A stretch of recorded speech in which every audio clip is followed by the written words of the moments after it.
Hey, everybody, and thank you for joining us on another Genius Wednesday. A lot's going on in the market right now, so really excited to dive in.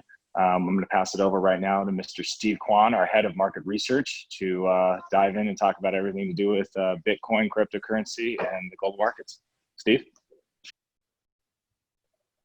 Thank you, Jeremy. And I'm going to start this off with some charts like I normally do, but they're not just from this week. They're all going to be from March 16th, which was the low price in all of the assets that I'll show you, as well as pretty much everything I follow.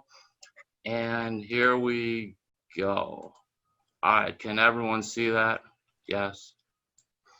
All right, so this is all going to lead up to something, but all right, in case you missed it, that's the NASDAQ. It's up quite a bit since March, since the stock market crash, okay? Just visualize 45-degree angle, lower left to upper right. Moving on, gasoline, not exactly a 45-degree angle, but significantly off the lows and decent chart pattern. How about silver? Surely silver in the net. Little bit more wavy, but upper left to lower right. How about this thing called Bitcoin? It's just, I don't know what, it's just some numbers or something, but I don't really know what to use it for, but sorry, that's my lead in, I gave it away. Well, that's pretty much lower left to upper right, nice smooth band, maybe similar to, I'd say most similar to the NASDAQ in my opinion. And moving on, you can see this is 10 years, you know, one of the largest assets priced in US dollars, held globally. See, notice this, the massive sell-off in even 10 years, and you'll see the dollar index also was down there and is here. And one may ask, how is it that interest rates have gone lower since then as the stock markets rallied? And how is it that the dollar's even higher? Well, here's the catch. You had a blowout of proportions that are even too big for me to understand. And people got forced out of pretty much every position they had. So this was square one. This was almost the end. This was also a week before they closed New York and Chicago. And this was the week, well, I'll lead into it. Now here is the one that is, I guess, stunning. Oh, that's Bitcoin, you've seen that already.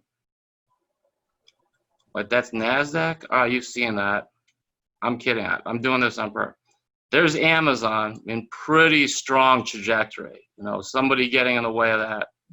How about Tesla? I mean, that's definitely a necessity, right? Okay, now here's the catch.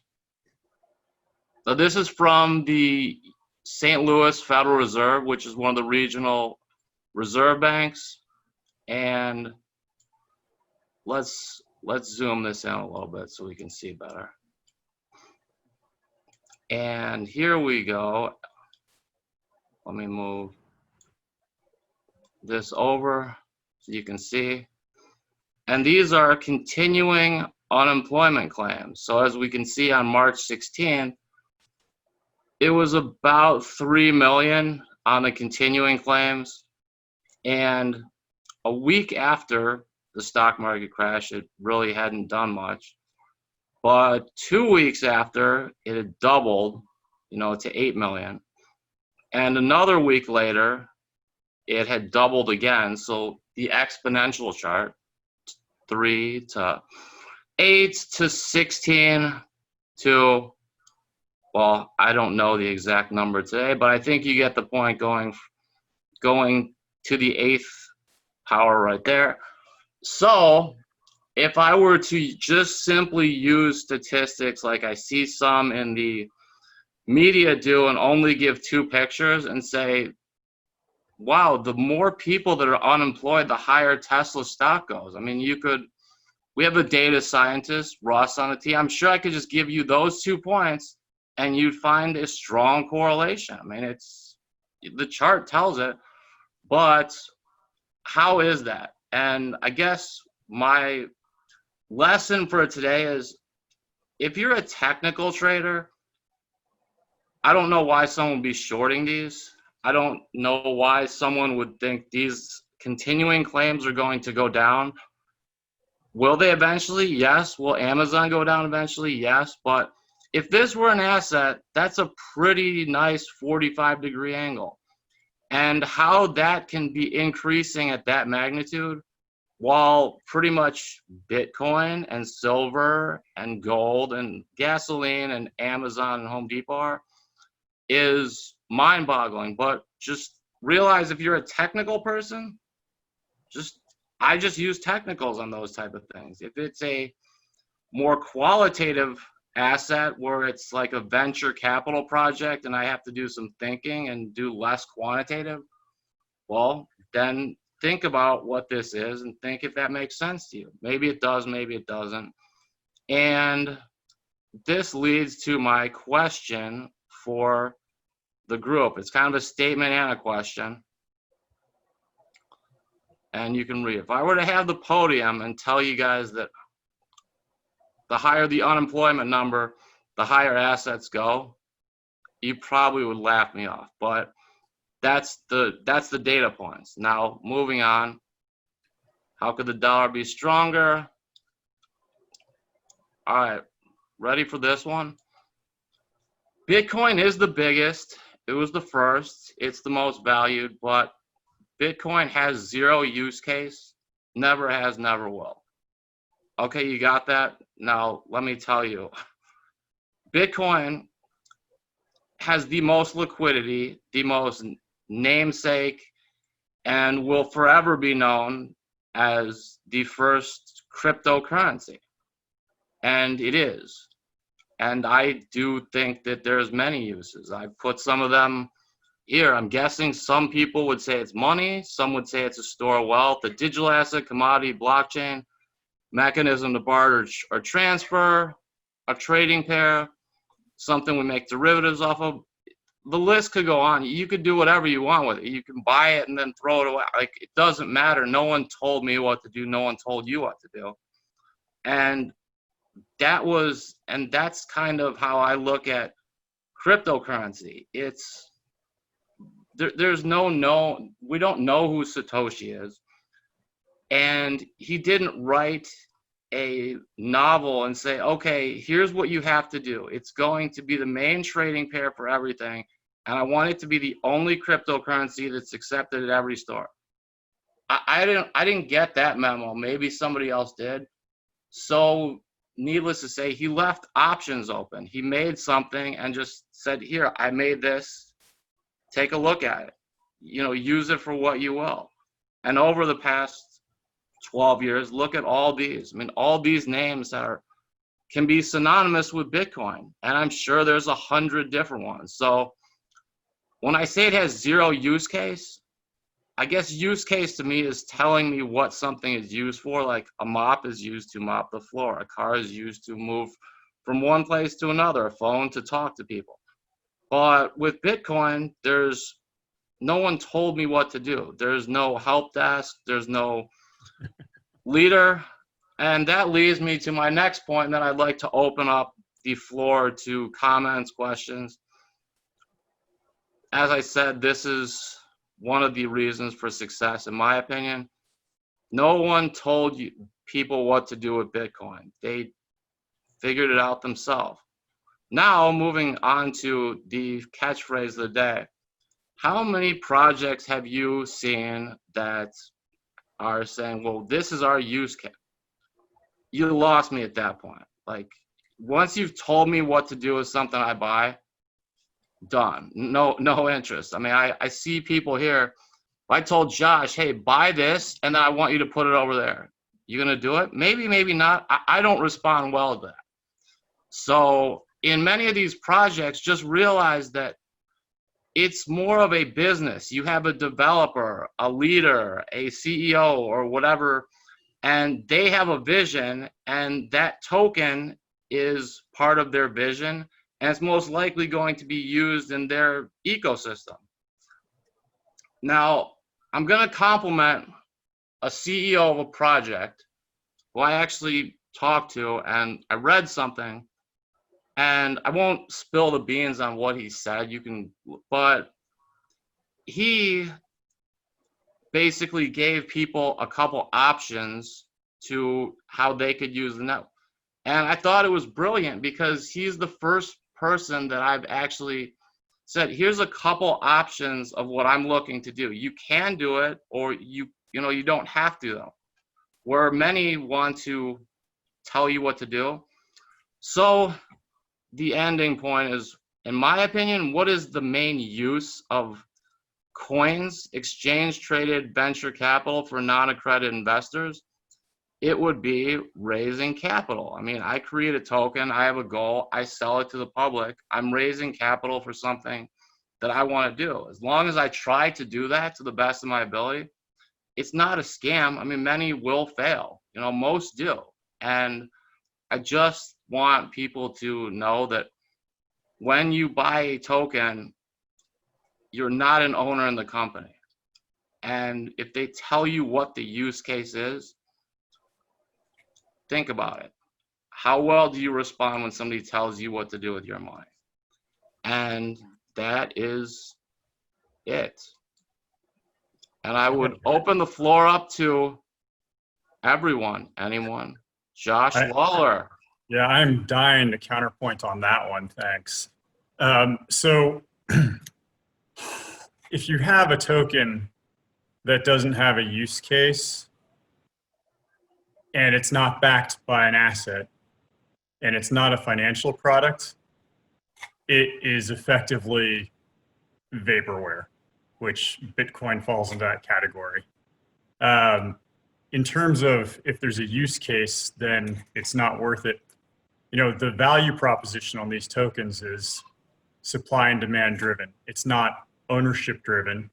It's not necessarily backed by an asset. We'll leave the commodity coins out of this for now.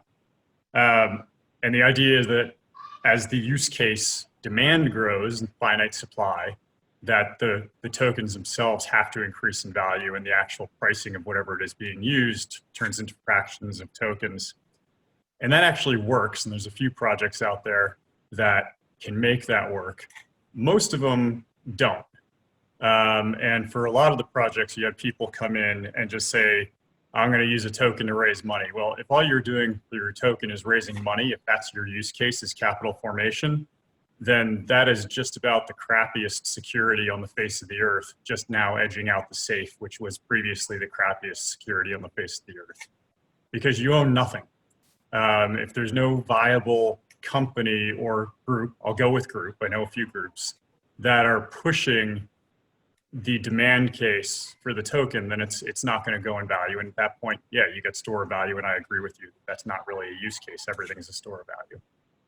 Josh, can I add something to what I agree with pretty much everything you said. And yes, I guess I've just learned in 3 years, I've gone from somebody that said Bitcoin, crypto's Bitcoin and stuff, or yeah, that's a bubble, to saying, okay, there's blockchain. That's like saying blockchain is like saying the internet or TV. If I say I want to go buy TV, you're like, go to Best Buy. I go, no, I want to buy television. You're like, huh? What is this guy on? Because I can't buy television. Like it's a concept. Yes. And I agree with you that a real team that says, hey, our goal is to, be a token, have a huge network of, television shows, and it's going to be a payment. I think that's what many projects are, and those are very viable, and it's, they're being truthful. But I guess what I'm saying is the market will appreciate, because that seems to be what people have embedded in them, and the market. Good. Thank you for trying. That was awesome. Market. So that was very nice of you. But I just for think trying to make it better. people Not on like mute, should Jeremy. be aware that they're not an equity holder for it. I guess the main one is if I buy XRP, I own tokens that are used on Ripple's payment systems using a blockchain, but I Right, don't have a vote. kind of. XRP is an odd case because Ripple does not actually need it for their project. So there's a little bit of deceptiveness there, and Can you do me a favor? lawsuits there.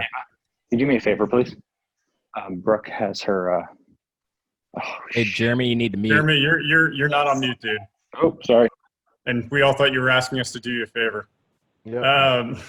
I'm kind of with Josh. There's so many like digital assets, store value out there. Like we have Bitcoin, and it's really, really challenging to just create another blockchain and be like, oh, well, we want to be a store value too. It's like, well, we already have Bitcoin. Like, what do we need you for? Right? It's like gold. I mean, gold doesn't really have a use case either. But Exactly. So you just said it, Josh. That's what I wanted to hear somebody say. But it does. I mean, it's used in cell phones and all kinds of stuff. Like it kind of does. I mean, silver's got a quasi-industrial use case. Gold is, yes, you can do some things with gold, but generally it's considered not to be use case oriented.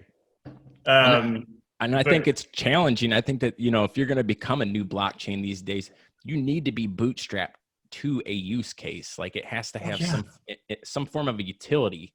And if it don't, then you've got just another clone of Bitcoin. The taxonomy really falls into three major classes, and I won't discount there being something outside of this, but you've got financial products in the classical sense. You've got commodities represented by a token, which at that point, you can almost think of it as commodity paper, although there are some benefits to it over paper. And then you've got, utility tokens, and I hate the term because it's contrasted with security, and that there are hybrids. But, a pure utility is effectively a product. It's a consumer product or it's a business product. My own personal thought is that it ought to be regulated that way also, and the fact that the Securities and Exchange Commission jumped in on this, while understandable, is really stifling things. But that's a soapbox, that's a digression, so I'll stay off of it.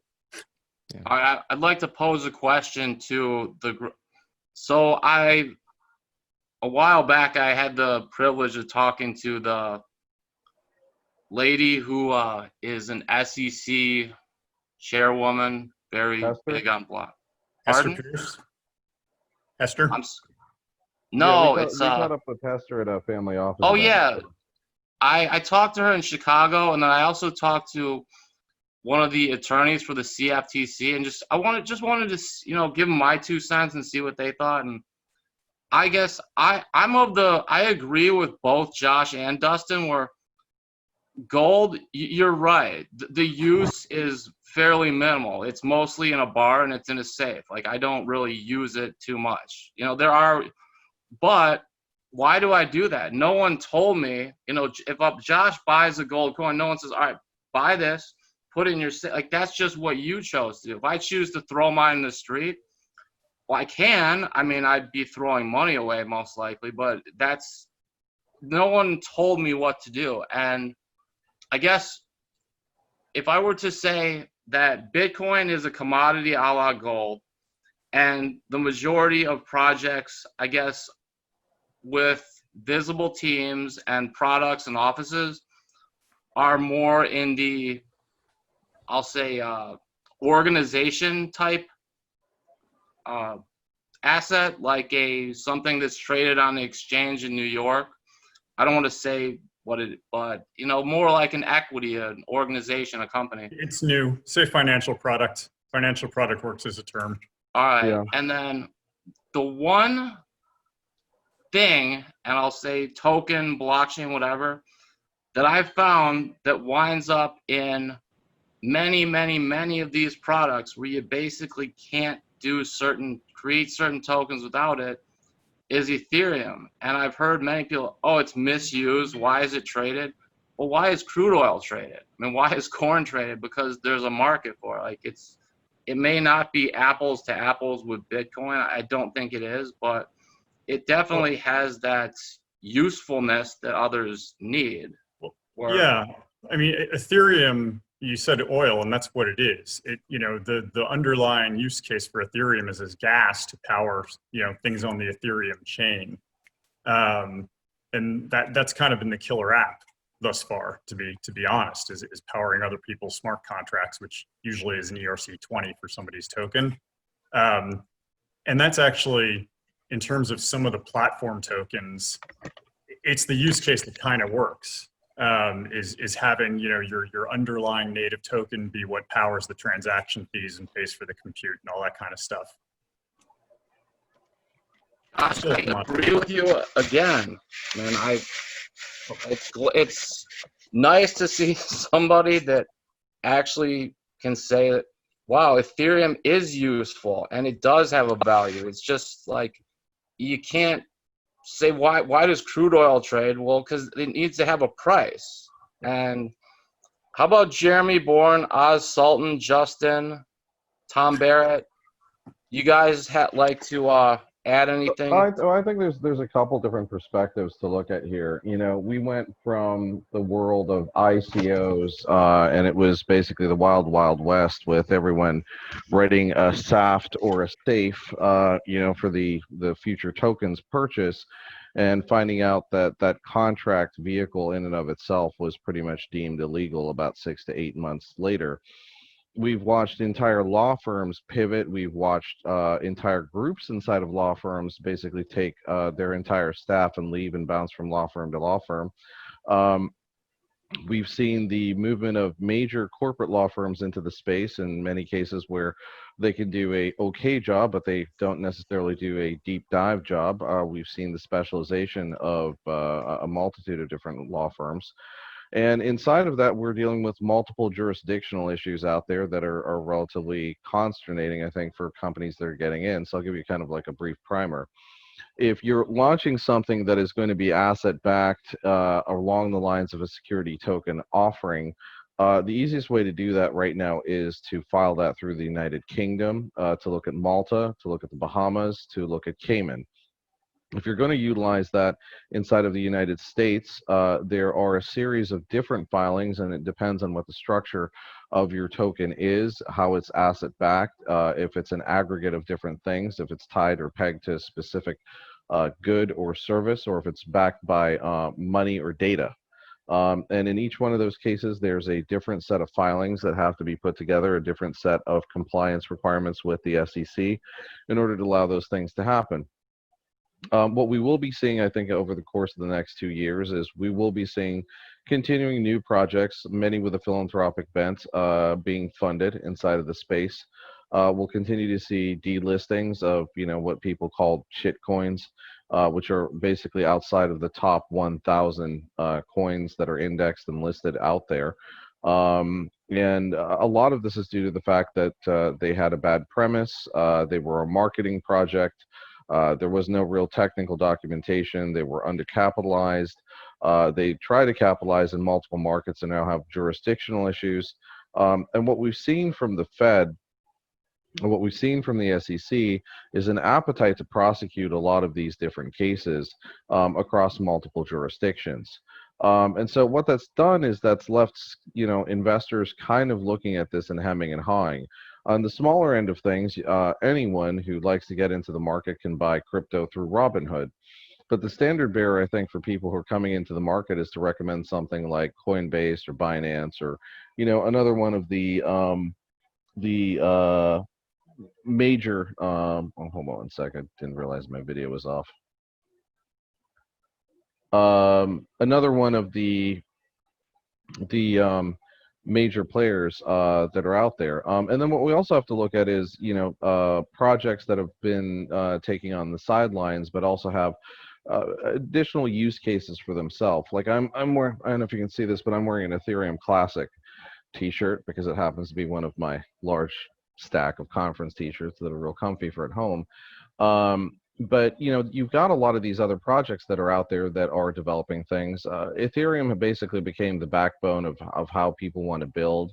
Stellar is going to be taking a much bigger position, I think, inside of the financial ecosystem over the course of the next couple of years, because Stellar is the liquidity token that's being utilized for the funding of cross-border exchange fees in Europe, and that's being built on an IBM platform. And then you kind of have to look at who you are, where you are, what you want to invest. So I mean, let's talk about the companies. The companies are popping up. Jurisdictional decision in terms of how you want to do this, from both a regulatory structure and a tax structure, as well as what you're utilizing your funds for, is something that definitely talk to an attorney. I can't offer any legal advice on that, but I'm telling you that there's differences in between how the UK looks at asset-backed and securitized tokens versus how the SEC looks at these things. You've got ETFs that are coming up and getting approved. You've had XRP authorized for sale by a Swiss bank, which was one of the first banks out there. And I shared that a few weeks ago. And you've got a changing banking market landscape in regards to all of this. But while we're talking about crypto, I want to talk about, can I share my screen? It's not popping up for me. So I'll kind of talk into it. In New York, what we had started to see in terms of tokenization, which was relatively interesting for me, was there were a couple different projects that came up that were tokenizing real estate. And so typically, if you're a condo owner or a co-op owner in New York City, you have a vote. That vote is put before a board, and that vote counts in terms of making decisions like, do we replace the elevators? Do we redo the floors? Are our maintenance charges going up for redoing the roof? How are we blanket paying for cleaning the windows? All these types of things. So stuff like you would do for a home and pay for yourself is typically included inside of what's called a maintenance fee here. And what you typically couldn't do is you couldn't be a small investor, which was something that was outlined under the Jobs Act, which was passed but really never funded. In terms of how you wanted to get into these properties, how you can make small investments. Now you've had multiple tokenized funds and tokenized projects opened across Southeast Asia that allow people to invest as little as $100 in owning a portion of, let's call it like $1 million piece of property. In New York City, what we saw the tokenization of $40 million pieces of property, and we have the opportunity to utilize that capitalization architecture for a lot more financing out there. Now, where I think this is going to become pretty germane is in terms of where we're going from the perspective of community-based financing that's out there. So one is that Corona has basically started to push us into a US-wide housing slump. Two, people who said that they were not going to foreclose and had stipulated that under the CARES Act, such as Goldman Sachs, have already started to foreclose on people. And this one-year moratorium that's supposed to be out there, I kind of question, how well the banks are going to hold to that, which is going to open up a tremendous amount of portfolios of just real estate across the United States. The second thing is that 80% of commercial real estate renters in New York City defaulted on their payments last month. Why? I call it the Cheesecake Factory effect. Cheesecake Factory stopped paying their rent and then told the malls, what are you going to do, kick us out? You're going to redo this space that looks like a Cheesecake Factory?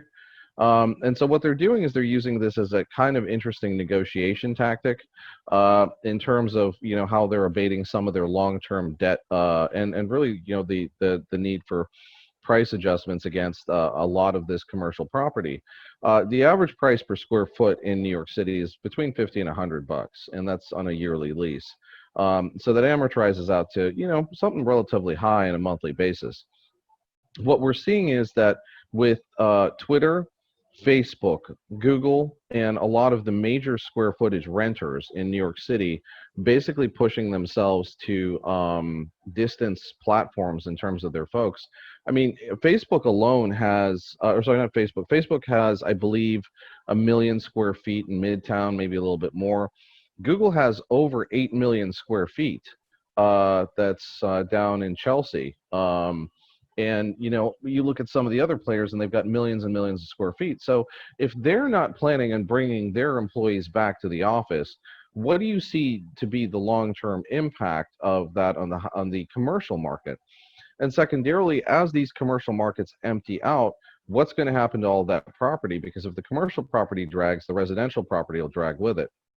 And that basically takes me to the third piece of data. We've been trending this for a while, but if I look at my zip code in Harlem, okay, and I say, okay, I want to look at apartments that are under $350,000, which, as you know, is kind of an anomaly in New York City, because the average price of a one-bedroom across the city is roughly about $750, adjusted for different neighborhoods.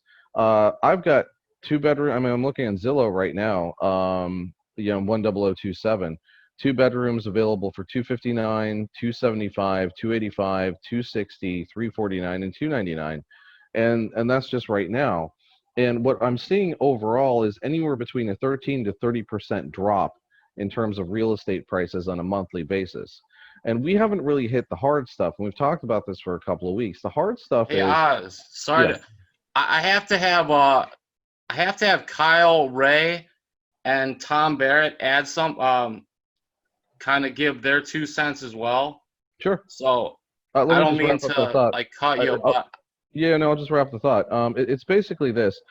In addition to understanding the diversification of the crypto markets and the multitudinous regulations that we have to start looking at from the perspective of portfolio analysis on cryptos and the utilization of these inside of any of your projects, you also have to consider where the tokenization has been going inside of commercial spaces such as real estate, and what the opportunities are from the collapse that is to come.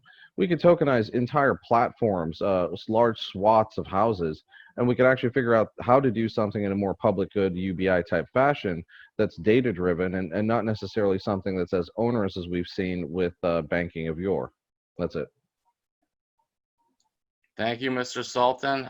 I see Kyle Ray or Tom Barrett or Justin. I know Kyle is a magnificent technical trader, and if he has something to share on that, or Justin or Tom, comments, thoughts. Crypto world is I guess the one comment I'd make is, you know, you have Amazon, you have online shopping. That didn't eliminate retail. You know, retail is still much bigger than, you know, Amazon. And I think even if you get more people working from home and remotely, it's not going to eliminate office space. So I could see the market overreacting to a certain degree. Real estate market or crypto market or all the above? Don't know. You're on mute, Tom. But I saw an article saying that people are actually more productive now that they're working from home because they don't have people like hawkeyeing them. They can get stuff done. They feel like they want to get stuff done, and they can create their own system without somebody, like, you know, when you're stuck in a cubicle or whatever, the same monotonous tasks day after day after day, people are starting to desensitize themselves to trying to actually accomplish stuff. I think that's like a psychological thing. So from what I understand, people are actually more productive. And if they're more productive, that means specific industries are going to thrive even more. I know Hertz is having their problems, and now the car economy and stuff like that is going to take a nosedive. Yeah. When it comes to crypto, I have not really been making any big trades in the past 3 weeks or so, something like that. And I think it's a good time to accumulate more Bitcoin or just trade alts and accumulate for percentage. Until I see a big move, I'm not really jumping in any which way because we've been in like a sideways channel kind of thing. And this little Bitcoin pump since yesterday could probably be a fake out too, by the way. So when it comes to crypto, again, I'm just swing trading. So I never take any really bullish long-term positions, but I am seeing that China is now utilizing their crypto full on. We're seeing governments make digital assets a backup currency, what they call backup, but it's probably more of like a transition phase. Like, let's say you had short hair, now you're growing it long, but that middle hair phase is kind of like, I don't want to show my hair publicly. I'm going to keep wearing a hat. But when I feel it's long and it looks good enough, then I'll take the hat off. And that's how I see adoption. Yeah. So if I can chime in, this is Josh Lawler. I think people need to keep track a little bit of what we're really dealing with here. It's really just a media for recording when you get right down to it. It's electronic instead of paper. And, you know, if somebody asks me, how do you regulate cryptocurrency? I kind of look at them and I'm like, okay, well, how do I regulate paper? I mean, you know, is it a share of IBM or is it a piece of toilet paper? They're very different. To Oz's point, it actually would be extremely easy to securitize fractional interests in housing of any type. And in fact, I expect that that's going to happen on the lower income stuff. Our firm works with, you know, City of Chicago and City of San Francisco on their lower income housing municipal bonds. And it's not really all that different. On the office space front, notwithstanding the fact that you can hear my 6-year-old and 3-year-old yelling and screaming in the background, people do get a lot done at home. And I can tell you as a business owner with an office in New York, that our second biggest expense is rent and operating costs after payroll. And we are just chomping at the bit to not have to pay that. And we're looking at this where, you know, we've been forced to send all of our people home with their workstations, and we're not skipping a beat. We're never going to be able to get away from needing a conference room, but we can probably cut our footprint by about 2/3. And as our leases run, we're doing it. And I don't know that there's many folks who won't. Law firms were already trying to shrink their footprints. So there's that. If I could add to that, I mean, I consulted to Chase for a couple of years in the early 00s. And after 9/11, what they did was they went and they diversified most of their workflows to Columbus and Delaware, with their back office being shipped to India. And what that did was that eliminated, I believe it was somewhere between 5 to 10 million square feet worth of consumption in New York City. Massive, massive reductions to cost. What the concern I have is, as a district leader in the 70th Assembly, you know, someone who's vested in New York and someone who's staying and entrenching to basically see how we can continue to build. We're looking at the 1970s, and outside of pictures, I don't think people, you know, it's like, I was a kid in the late 70s when I came here, not 3 or 4, but this place looked like Beirut. Okay, the South Bronx looked like Beirut during the war zone. Chelsea did not look like Chelsea. Times Square, you'd get basically chased down the street by prostitutes. And, you know, Giuliani cleaned up a lot of that and killed club culture at the same time. But I don't know exactly what we're going to look like after this. 50% of the bodegas are gone. Okay, 50% of your restaurants are not coming back after this. And landlords are already in court or trying to prepare for court around a lot of unpaid rent. And the question really becomes, what happens? Because the ones that are trying to not necessarily work with their tenants are probably going to find themselves with empty buildings. And so crime will go up, other factors will go up. You know, the need for blockchain type solutions will continue to increase because people are going to want to know the provenance of every single thing they're purchasing, or, you know, was it contaminated, was it not contaminated? But it's moving into strange times. And in terms of the financial markets, I mean, a lot of what we're talking is bread baskets. The bread baskets will probably stay fine unless there's a tremendous delta to supply chains, which really just rocks the boat on everything. But our models are changing. We're going farm to local. And a lot of these other things I think we need to just keep an eye on, because that's going to shift the nature of business, and that's going to shift the nature of how we engage nationally. Yeah. Hey, Oz, I had some stuff I wanted to kind of touch base on. It's actually 4 things that are on my mind, and I wanted to kind of get your guys' opinions and your thought process on it. And This is Dustin Minch, ladies and gentlemen. Dustin Minch, head of mining intelligence. A Yes, crypto sir. mining extraordinaire. Yeah. there's really four things that are kind of on my mind. And, you know, one of them is the housing market. The price of my house has gone up dramatically. And I'm like, well, it should go down. And it's like, I feel like that's possibly a bubble. Like, it's got me thinking to the point where I should sell my house, get the equity out, and just put another down payment on a house, right? The other thing is that there's been some obviously some talk about a second round of stimulus. I've been kind of following that. I don't know if you guys know much about that or how that's going to shake out. And then the other thing is that is pertaining to crypto is, you know, a lot of people see, you know, the government printing off all this money, and there's been obviously a lot of talk about inflation. And, you know, on my end, you know, I got people that are, you know, reaching out to me about Bitcoin, like, is now a good time to get into Bitcoin? And, you know, is there enough people out there that are kind of like distrust with the government, and they read about these decentralized currencies that aren't manipulated by the government? And is that kind of attracting new people to cryptocurrency because it is a decentralized currency that has a tendency to go up in value? So I just didn't know what your guys' thoughts were on something like that, on all those three things. I'm getting pulled in to advise Cryptolina, which is the cryptocurrency initiative in Carolina, North Carolina, to basically get kind of average people on board. We're having a couple of talks with SwissKey to figure out if that's a good solution to kind of bring to folks.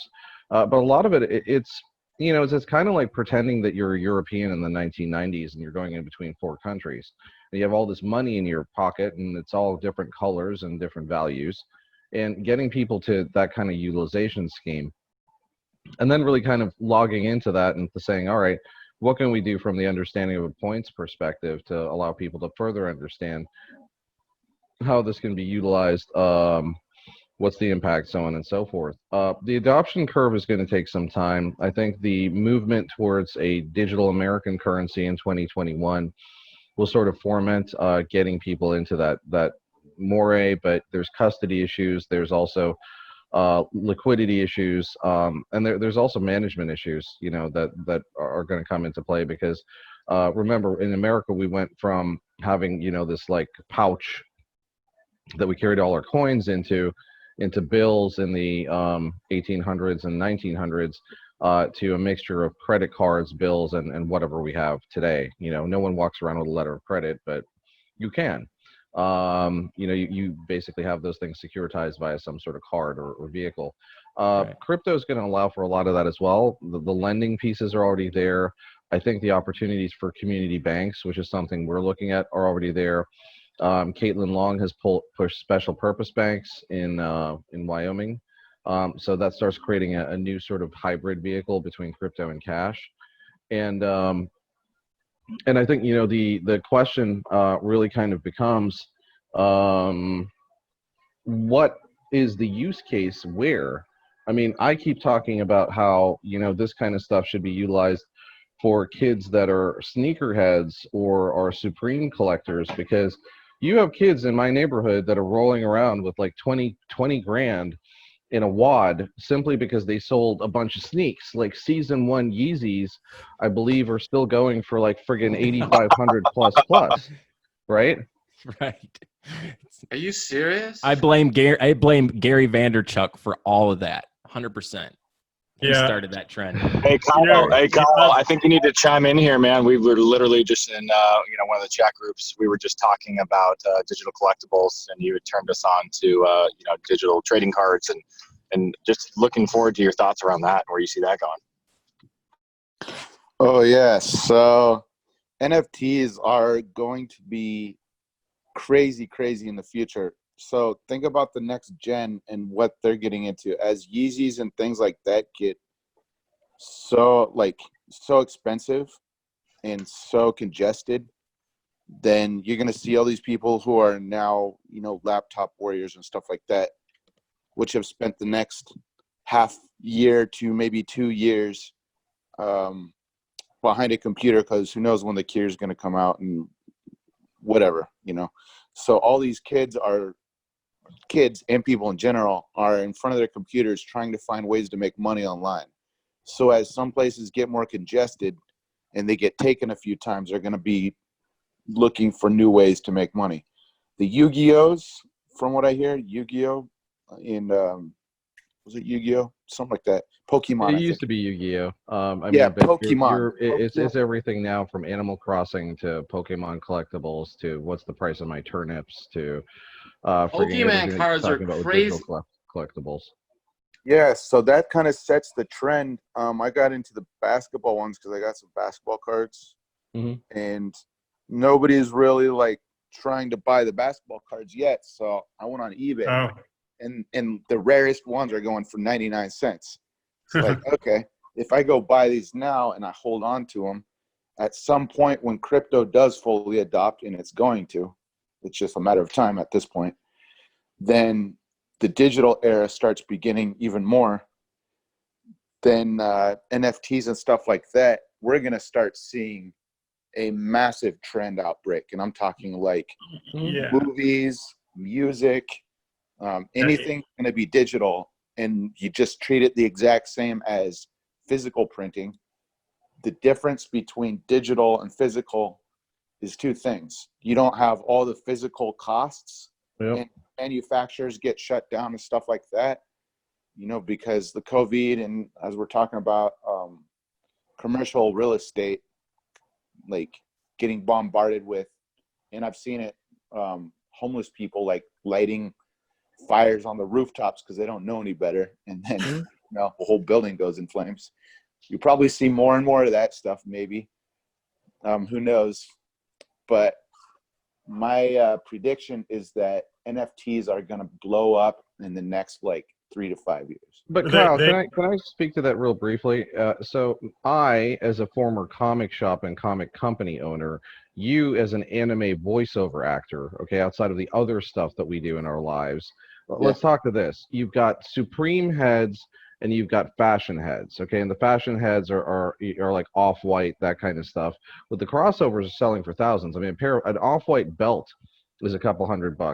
The Louis Vuitton by Supreme crossover overalls are currently going for about $25,000. These Yeezys are going for a ton of stuff. What people do is they'll do a TikTok pop-up or they'll do an Instagram pop-up shop. You're aware of the popularity of a lot of the anime models that are out there, and looking at this from the comic perspective, what I think is there's three things that have to happen for mass adoption. If you look at clothing and the trends around it, all they did was they turned clothing into comic books. Like every freaking Tuesday, like it's music. Every Tuesday, music used to drop. So every Tuesday, new Supreme from the collection drops, and you know what's coming. The same thing comes with the rest of this stuff. When NFTs accept that kind of a paradigm, when the anime stuff starts moving more into the mainstream, you know, a couple of the games that I've played previously, like there's a couple where you can go and purchase virtual real estate. And I think the two most expensive properties inside of there, which are going for, you know, tens of thousands, if not hundreds of thousands of dollars, are the White House and Kim Jong-un's palace. You know, you have to consider not just the aspect of us being financially focused and analysts in our own right, but it's all of the Americana and the pop culture and the understanding of different segments of the population that we all live in. That's what's going to drive like asymmetric popularity of many of these different things. And I'm going to tell you, a lot of the analysts aren't going to be able to try and track this because they don't understand it. They don't understand the phenomena of Billie Eilish. They don't understand the phenomena of sad memes. They don't understand the phenomena of just really bad puns inside of Generation Z. But that's most of the utility case for how people are engaging around some of these things and where they become groundswells of purchasing. The OK Boomer thing, this girl like is making millions of dollars on licensing and was reached out to by some sort of hedge fund to buy it, and her response was OK Boomer. I mean, what we're talking about is a complete radical divestiture from modes What of is capitalism. OK Boomer, Oz? That's what that's what they say at an Oklahoma Sooners game, football.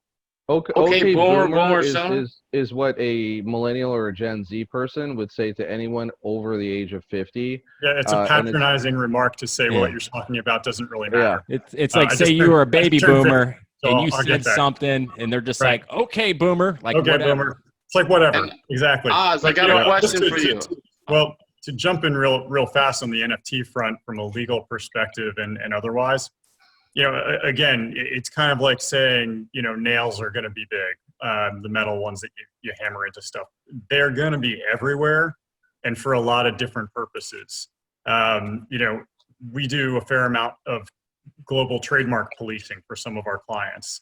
And, I know Louis Vuitton got into this also, New Balance got into this also, and just being able to tag particular merchandise with an NFT so that, if the NFT is not, accessed via ownership of the merchandise, that it's a fake, that's huge. Then you've got the art types of things, which Oz was just mentioning, which also, authenticity is massive. Then you've got, kind of the crypto kitty-ish kind of trading card type stuff. And, the utility of these things never really ends. If you end up in China, your personal ID may end up being an NFT, which, is scary as all hell, but that may be the case.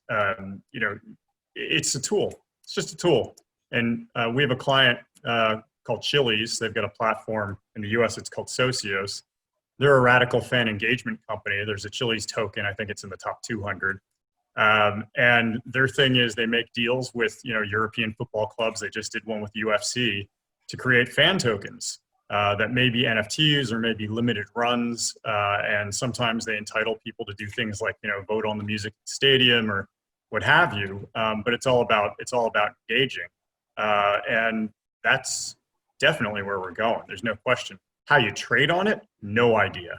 And it's different. It's, Oh, the trading on it's easy. If you think back, I got to pass to Jeremy Bourne because we have to wrap this up in a minute. So I just want to throw the trading piece. The trading piece is real simple. Go back to Ultima Online, which Brock Pierce made all his money in. And they basically go on eBay and they trade and buy and sell these things. I mean, there's multiple additional sales channels, including Discord, where it's all markets. Hey, Steve, we can go another 10, 15 minutes. This conversation's too good. So let's just press forward a little bit. All right. I'm good. I just wasn't. I have a question for everyone. It's not crypto or financial or political. Oz, you seem to know a little bit about clothing prices and rare item prices. I was a Garmento, or I worked with Garmentos. When I was in social, I worked with like a lot of collectibles.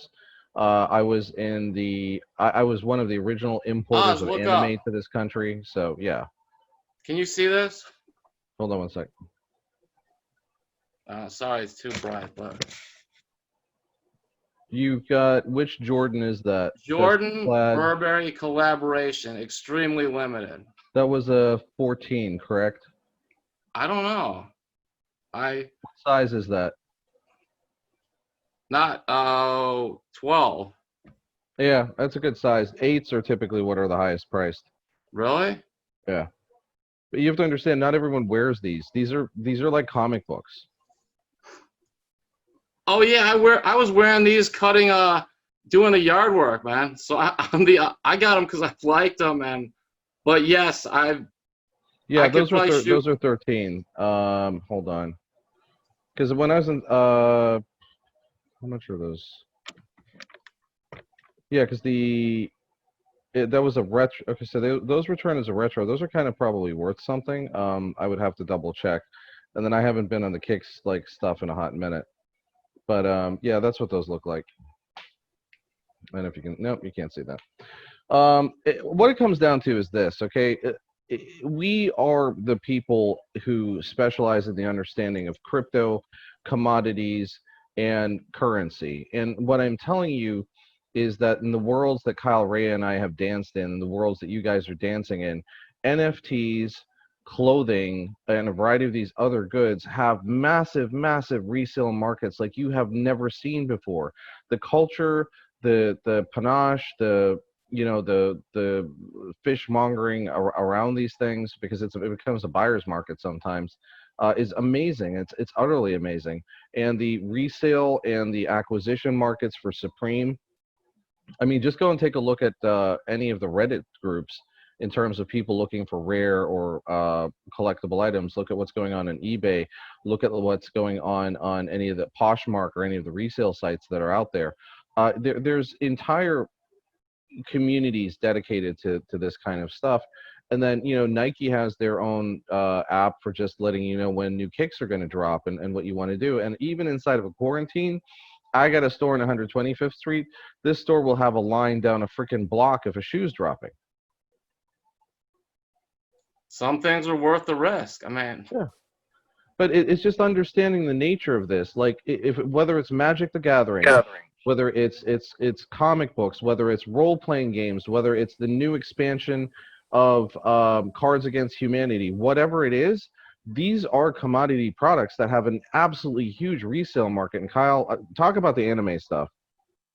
Well, before anime, the main reason that we're getting into these sub niches that are just blowing up out of nowhere.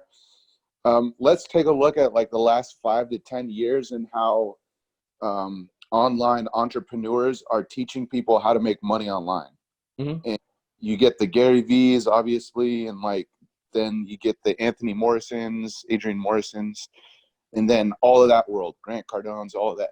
And so then you get the people learning from those people, and now you get other people learning from those people or learn from the people. But now we're starting to see so much congestion in like the information era, and there's so many fakers out there. People are starting to wake up that you shouldn't just go buy a course, and how do you even research who's legit and who's not? Mm-hmm.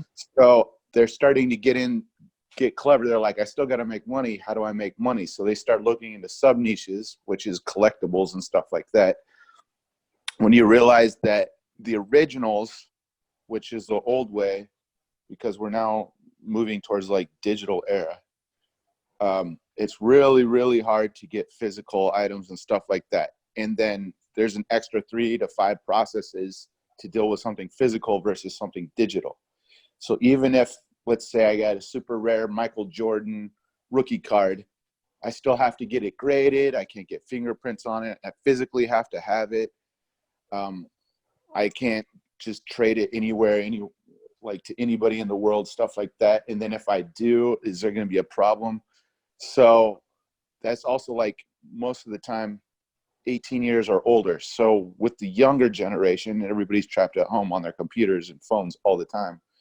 Digital might not be worth as much, but just like crypto or anything else, what somebody's willing to pay for it is what it's worth. So you can make just as many rare, super rare items NFT wise, limited, your sets online, stuff like that, as you could with physical stuff. But when it comes to like anime, what you were saying, I think, digital comics have been up for a while. They're still trying to charge the same price as a physical comic. Mm-hmm. Physical comics, I think back in 2008, started taking a plunge during that recession when people were cutting their expenses. They're like, what's the first things I'm going to not buy? And it would be things like comic books. Then you see that the price of a regular 32-page comic book is going up to like $5.99. Who the hell's going to pay for that? Well, it's not just that. Then you also have to look at the content, the specification, right? There's so many personal issues that people have shoved into our comics. People stop buying, and that $5.99 you're talking about, that's the same thing that happened in 1993 after a Diamond acquired Heroes World when I got forced out of the market.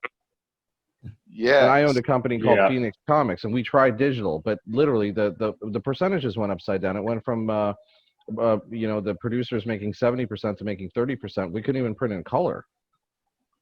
Yes, so the cost of doing business completely outweighed the profits. And so, like you're just saying, even in sports cards, Panini has pretty much bought up most everybody except for like Topps.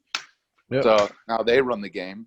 So one of the things I was going to mention is that I'm sorry to interrupt, Kyle. I know we don't have a lot of time, but there's a tremendous amount of people that are interested in also physical and tangible goods, right? Collectibles. And I think that's your point. I 100% agree that the world is moving towards obviously digital collectibles and NFTs. And I know some of our partners over at the Bad Crypto Podcast are doing some cool things about that and using like something called proof of listening to say you attended a conference or listened to a podcast and then you get access to virtual NFTs.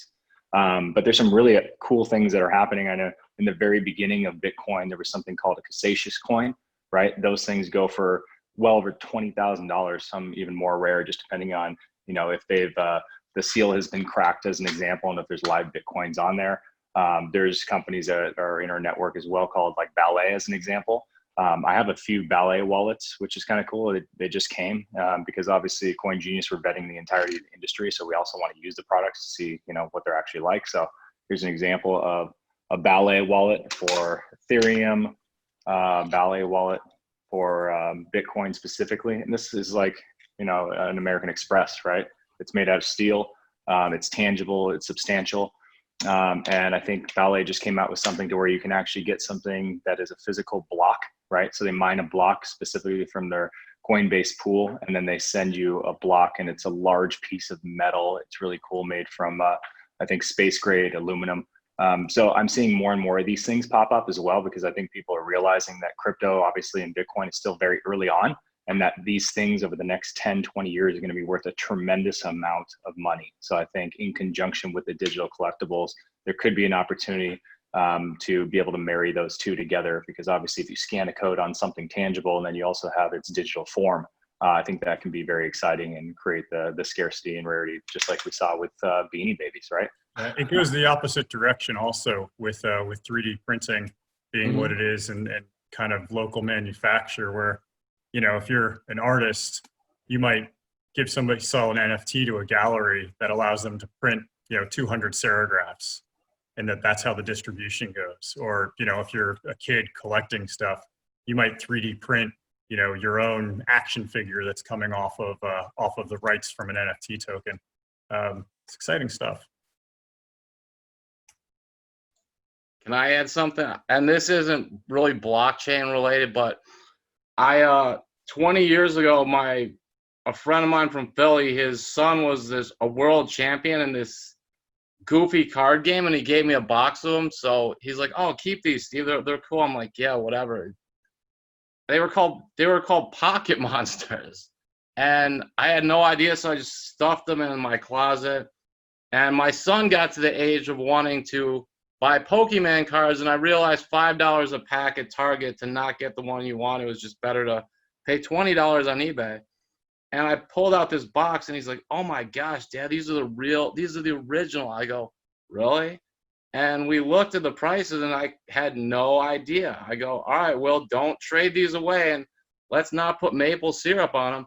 But the new packs, they have a card where you can, you have the physical card, but you also have a card that it's like an online game where they're basically doing what you guys said. There's room for both. It's just like there's room for credit cards and there's room for cryptocurrency. There's room for PayPal and there's room for cash. I think it's just a new complementary thing where some people want the original Michael Jordan, some want the, digital version, and what the price will be, whatever the market, says it is. Yep, absolutely. Has anybody seen Garbage Pail Kids? You guys remember those? Yeah, I got a box of them. Are they good? So somebody just made those digital, right? Same thing as what we're talking about right now. They made digital NFTs for Garbage Pail Kids. And I believe, if I remember correctly, I think Joel Comm was the one who brought this up. They sold out in just like a matter of minutes. So there's just such a tremendous need and want for these scarce, even if it's a digital asset, that Garbage Pail Kids, and you can see obviously other things are going to happen like Nintendo, Disney. There's so many opportunities for these companies to unlock value that never existed before, and they can do it through these digital assets and through tokenizing things like NFTs. Right. Well, I mean, there's a major play in virtual reality with this also, because obviously, if you're at a point where your Facebook profile is now your Facebook room and it's VR, people are going to want to decorate, and having an NFT that allows you the right to have a virtual good within your room is potentially a very big deal. Josh, I don't know much about virtual reality. I learned what AR was from my son. He goes, "Dad, Pokemon Go is augmented reality, if I'm not mistaken." Yeah. And I met a guy, and this is just another random story. who had this idea, and I don't know if it's done or not, but you know, in video games, you have your you can wear a certain vest, like in Fortnite, and this guy wanted to invent They're these called buffs. glasses. He wanted to invent these glasses where you could wear them around. They look like sunglasses, but you could see other people that are wearing the costumes. But guys, we got to wrap up, so I'm gonna pass it over to Jeremy Bourne for last thoughts. We went a little bit over today. Yeah. Okay. This was a really interesting conversation about a lot of topics. Obviously, I think we all are in agreement that NFTs and digital assets are the future. So we're going to keep a close eye on that. Just a reminder, Coin Genius is hosting our next Collective Intelligence Summit on June 25th and 26th. A lot of the folks that you see on the call today are going to be participating and speaking. Not only are we going to have a tremendous amount of speakers that are coming to talk about the relevance of different topics we talked about today, but we're going to really focus on education and talking about Bitcoin as a store of value versus, Bitcoin as a peer-to-peer payment system. We're talking about Chainlink. We're talking about XRP, like all the things that are top of mind that are very controversial. We're going to be speaking about and having some of the brightest minds of the industry join us. We're also day one going to have a pitch competition. So highlighting some of the best startups that are in the Genius Network and in our ecosystem are going to have a chance to pitch and win some illustrious prizes. I believe Josh Lawler, you might be one of the panelists there. And then day two, we're going to have some breakouts. So, some of the folks that are running these companies and projects in the space are going to be the ones that are going to be your professors and are going to be teaching, from basic all the way to advanced level content about particular topics. Because one of the biggest pieces of feedback we received on the last conference is, I wish we could have dove a little bit deeper. So that's the intent of day two. Really excited about that. And then we're also following it up with a partnership with Binance and Binance Charity, and going to do a charity poker tournament after day two. So this is going to be an incredible event. Really hope all of you can join us. Go to coingenius.ai to learn more. Email us at info@coingenius.ai if you have any questions or feedback about Genius Wednesday, any concepts or things you'd love us to talk about. Happy to hear feedback always. Thank you again for everybody who joined us today, and we'll see you next Wednesday. And you can talk to Jeremy Bourne live on the Coin Genius Discord, and many of us as well. If you know what Discord is, Coin Genius Discord. Thank you for watching. Thank you for all the participants, and have a good evening.